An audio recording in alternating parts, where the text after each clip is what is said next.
Младите лекари масовно се иселуваат во странство. Поради лекарскиот екзодус, помалите општини во источниот регион, Зрновци, Чешиново, Облешево, Карбенци, останаа без матични лекари.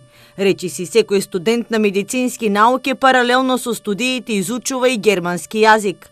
Ангела Здравкова од Виница е прва година на Штипскиот медицински факултет. И таа, како и своите колеги, својата иднина ја гледа во странство.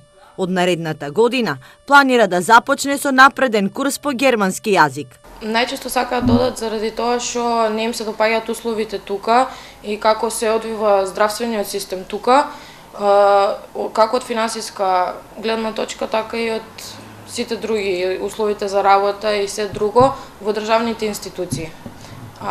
Надвор од државата, финансиската состојба на лекарите е многу подобра отколку што е тука. Дека состојбата со медицинскиот кадар во државата алармантно укажува и познатиот кардиохирург со штипско потекло Жан Митрев.